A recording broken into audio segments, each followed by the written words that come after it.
Hello friends, स्वागत है आपका ऑनलाइन स्टडी आरएस में। आज का जो टॉपिक है वो है विराम चिन्ह। विराम चिन्ह कौन कौन से होते हैं, इसका उपयोग किस प्रकार करना चाहिए, इसके क्या क्या नियम हैं, आज मैं उदाहरण के साथ आपको समझाने का प्रयास करूंगी। तो चलिए शुरू करते हैं। विराम चिन्ह। विराम चिन्ह का अर्थ क्या होता है? विराम का अर्थ होता है रुकना या ठहरना, और चिन्ह इसका अर्थ क्या होता है? निशान। क्या होता है? निशान। तो विराम चिन्ह का अर्थ क्या है? भावों और विचारों को स्पष्ट करने के लिए जिन चिन्हों का प्रयोग वाक्य के बीच या अंत में, कहाँ? वाक्य के बीच में या अंत में किया जाता है, उन्हें विराम चिन्ह कहते हैं। उदाहरण देखिए, उदाहरण से समझ में आ जाएगा। रोको मत जाने दो, ये एक पूरा वाक्य है और ये पूर्ण विराम लगाया गया है। इसमें क्या है, क्या कहा गया है? रोको मत जाने दो। अब इस वाक्य को कई अर्थ निकाल सकते हैं। इसके आगे उदाहरण देखिए, इसमें समझ में आ जाएगा। रोको मत जाने दो, इसमें क्या है? वाक्य को दो भागों में बांटा गया। इसका अर्थ क्या निकला? रोको मत जाने दो, इसको रोक लो, जाने मत दो। नेक्स्ट में क्या कहा गया है? रोको मत जाने दो, इसको रोको मत जाने दो, अर्थात इसको रोकना नहीं है, इसको जाने दो। अब जो ये विराम चिन्ह लगाते हैं, इससे अर्थ चेंज हो जाता है। आगे हम करेंगे विराम चिन्ह, उससे आपको अच्छे से समझ में आ जाएगा। सबसे पहले है पूर्ण विराम। पूर्ण विराम का चिन्ह कैसे होता है? ये ऐसे पूर्ण विराम लगाया जाता है, एक डंडा सा होता है। ये जब वाक्य खत्म हो जाता है तब वाक्य के अंत में पूर्ण विराम लगाया जाता है। उदाहरण देखिए, राम स्कूल से आ रहा है। एक वाक्य पूरा हो गया तो यहाँ पर क्या है? पूर्ण विराम लगाया गया। राम खाना खाता है। जब एक वाक्य पूरा हो जाता है तब उसके अंत में पूर्ण विराम लगाया जाता है। नेक्स्ट है अर्धविराम। अर्धविराम क्या होता है? जहां अल्प विराम की अपेक्षा कुछ अधिक देर तक रुकना हो, वहां अर्धविराम का प्रयोग किया जाता है। अर्धविराम का चिन्ह कौन सा होता है? ये डॉट सा लगा के और कोमा लगा दिया जाता है। इसमें क्या होता है? पूर्ण विराम से कम समय रुकना हो जहां, और अल्प विराम से अधिक देर तक रुकने के लिए अर्धविराम का प्रयोग किया जाता है। उदाहरण देखिए, सूर्यास्त हो गया, लालिमा का स्थान कालिमा ने ले लिया। यहाँ पर क्या है? अल्प विराम से थोड़ा अधिक रुकना है और यहाँ पर पूर्ण विराम से कम रुकना है, तो यहाँ पर क्या है? अर्धविराम का प्रयोग किया गया है। पूर्ण विराम से कम रुकने के लिए और अल्प विराम से अधिक देर तक रुकने के लिए अर्धविराम का प्रयोग किया जाता है। नेक्स्ट है अल्प विराम। जहाँ थोड़ी देर रुकना पड़े वहाँ अल्प विराम का प्रयोग किया जाता है। इसमें क्या है? अर्धविराम से कम समय के लिए रुकना हो, वहाँ अल्प विराम का प्रयोग किया जाता है। इसका चिन्ह कौन सा होता है? ये ऐसे, ये क्या है? अल्प विराम है। उदाहरण देखिए, जैसे राम, सीता, लक्ष्मण और हनुमान, ये सभी भगवान के रूप में पूजे जाते हैं। जब एक जैसे कई नाम आए तो वहाँ पर क्या होता है? अल्प विराम का प्रयोग होता है। कई बार क्या है? हाँ नहीं के पश्चात भी अल्प विराम का प्रयोग होता है। कैसे? किस किस के पश्चात? हाँ और नहीं, इनके पश्चात भी अल्प विराम का प्रयोग होता है। देखिए एक उदाहरण, हाँ लिख सकता हूँ। इसमें क्या है? हाँ के बाद अल्प विराम आएगा। लिख सकता हूँ पूर्ण विराम। नहीं का उदाहरण देखिए, नहीं यह काम नहीं हो सकता। नहीं के बाद क्या है? अल्प विराम आएगा। यह काम नहीं हो सकता पूर्ण विराम। तो जहाँ अर्धविराम से कम समय के लिए रुकना हो, वहाँ अल्प विराम का प्रयोग किया जाता है। नेक्स्ट है प्रश्नवाचक चिन्ह। प्रश्नवाचक वाक्यों के अंत में इस चिन्ह का प्रयोग किया जाता है। इसमें कौन सा चिन्ह होता है? ये ऐसे वाला। इसको देखते ही पता चल जाता है कि ये प्रश्नवाचक चिन्ह है। जैसे तुम कहाँ जा रहे हो, इसमें क्वेश्चन किया गया है। तो यहाँ पर क्या है, प्रश्नवाचक चिन्ह लगाया गया है। जब कोई बात पूछी जाती है तो वहाँ पर क्या होता है, प्रश्नवाचक चिन्ह लगाया जाता है। वह क्या लिख रहा है, वह क्या खा रहा है, वह क्या पढ़ रहा है। जब कोई बात पूछी जाती है, प्रश्न किया जाता है, तो वहाँ पर क्या है, जो वाक्य होता है उसके अंत में प्रश्नवाचक चिन्ह लगाया जाता है। नेक्स्ट है विषमयादिबोधक चिन्ह। जिन वाक्यों में आश्चर्य, हर्ष, घृणा, शोक आदि का बोध हो वहाँ विषमयादिबोधक चिन्ह का प्रयोग किया जाता है। जैसे हाय बेचारा व्यर्थ में मारा गया, इसमें क्या है, हाय, आ, छी, अरे, शाबाश, इनमें क्या है, विषमयादिबोधक चिन्ह का प्रयोग होता है। ये क्या है, चिन्ह कैसा है इनका, ये ऐसे डंडा सा लगा के बिंदी, ये क्या है, विषमयादिबोधक चिन्ह है। अब देखो, आह कितना सुंदर दृश्य है, आह के बाद क्या, विषमयादिबोधक चिन्ह लगा दिया जाता है। जब किसी चीज को देख के आश्चर्य प्रकट हो तो क्या है, विषमयादिबोधक चिन्ह का प्रयोग होता है। आह कितना सुंदर दृश्य है। छी, यह खाना अच्छा नहीं है, घृणा प्रकट की गई है। अरे, यह घर किसका है, यह घर बहुत सुंदर है, क्या है, आश्चर्य प्रकट किया गया है। शाबाश, तुम्हारे अच्छे अंक मिले हैं, यानी तुमने अच्छे अंक प्राप्त किए हैं, तो क्या है, हर्ष प्रकट किया गया है। जहाँ पर आश्चर्य, हर्ष, घृणा, शोक आदि का भाव प्रकट हो वहाँ पर क्या है, विषमयादिबोधक चिन्ह आता है।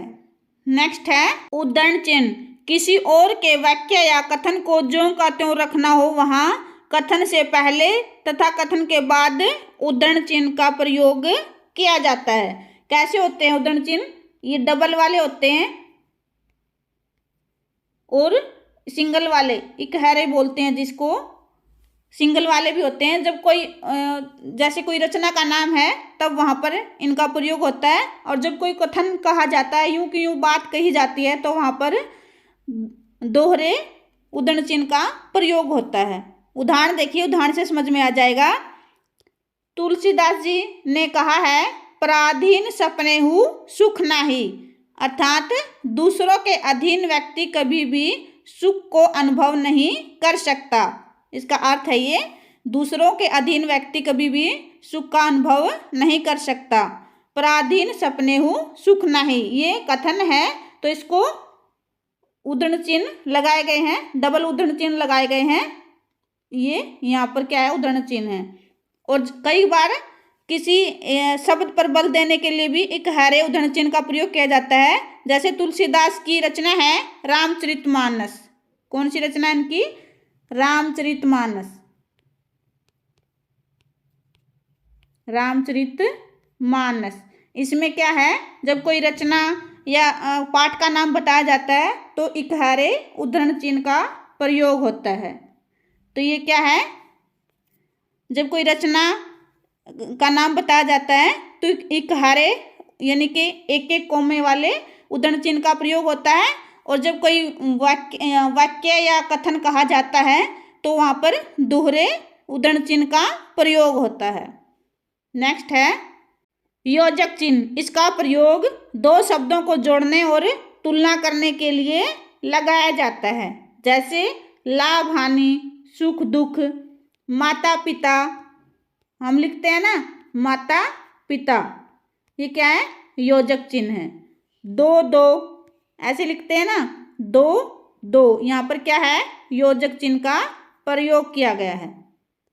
कई बार क्या है, तुलना करने के लिए भी योजक चिन्ह का प्रयोग किया जाता है। जैसे चांद सा चेहरा, फूल सी मुस्कान, यहाँ पर चेहरा चांद के समान बताया गया है और मुस्कान फूलों जैसी है। तो यहाँ पर क्या है, शा या सी दिया जाता है, उससे पहले क्या है, योजक चिन्ह लगाया जाता है। नेक्स्ट है निर्देशक चिन्ह। इस चिन्ह का प्रयोग कथन, उद्धरण और विवरण के लिए किया जाता है। निर्देशक चिन्ह कौन सा होता है, ये वाला।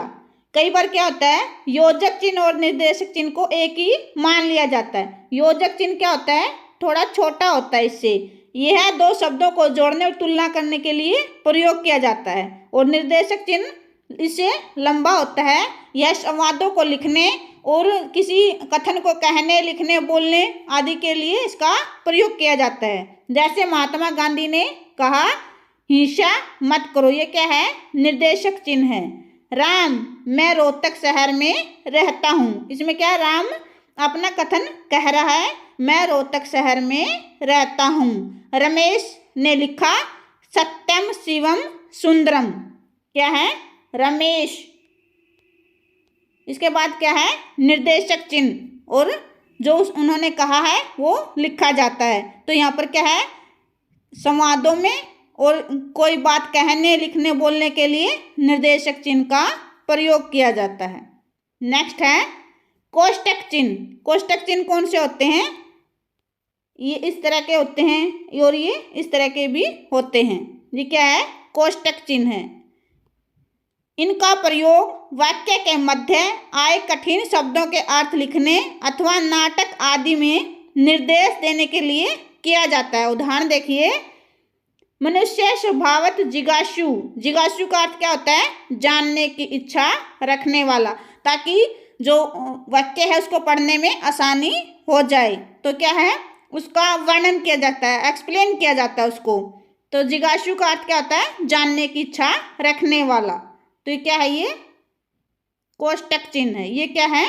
कोष्टक चिन्ह है। जानने की इच्छा रखने वाला, ये क्या है? कोष्टक चिन्ह है। कई बार क्या होता है? कठिन शब्द को स्पष्ट करने के लिए, जैसे ये जिज्ञासु क्या है? जानने की इच्छा रखने वाला।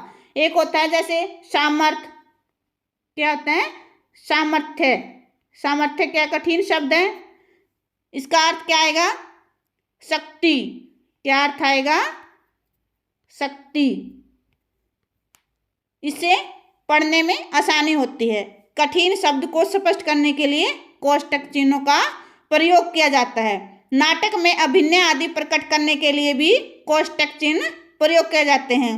जैसे मेघनाथ, ये कोष्टक चिन्ह लगा के उसमें लिखा जाता है कुछ आगे बढ़कर, लक्ष्मण यदि सामर्थ्य है तो आगे आओ, सामने आओ। तो क्या है? इसमें क्या है? दिखाया जाता है कि अभिनय कैसे किया जा रहा है। मेघनाथ क्या है? कुछ आगे बढ़कर, कोष्टक चिन्ह बंद कर दिया जाता है। मेघनाथ, मेघनाथ क्या है? क्या है? मेघनाथ इसमें क्या है? संवाद कर रहा है, बोल रहा है। मेघनाथ कोष्टक चिन्ह शुरू, कुछ आगे बढ़कर, कोष्टक चिन्ह बंद। लक्ष्मण यदि सामर्थ्य है तो सामने आ जाओ। तो यहाँ पर क्या है? वाक्य पूर्ण विराम लगा दिया जाता है। विषय विभाग सूचक अंकों में अक्षरों को प्रकट करने के लिए भी कोष्टक चिन्ह का प्रयोग किया जाता है। कैसे? जैसे नंबर 1 ऐसे लिखे जाते हैं ना, नंबर 2, जैसे हम संज्ञा को ही ले लेते हैं। संज्ञा के 3 भेद होते हैं, व्यक्तिवाचक संज्ञा, जातिवाचक संज्ञा और भाववाचक संज्ञा। कितने होते हैं? 3 होते हैं, व्यक्तिवाचक संज्ञा, जातिवाचक संज्ञा और नंबर 3 भाववाचक संज्ञा। ऐसे लिखते हैं ना नंबर डाल के। तो यहाँ पर क्या है? ये कोष्टक चिन्ह लगाए जाते हैं। नेक्स्ट है हंसपद या फिर त्रुटिबोधक चिन्ह। जब लिखने में कोई अंश छूट जाता है, जब कोई अंश छूट जाता है तो लिखने के लिए हंसपद का प्रयोग किया जाता है।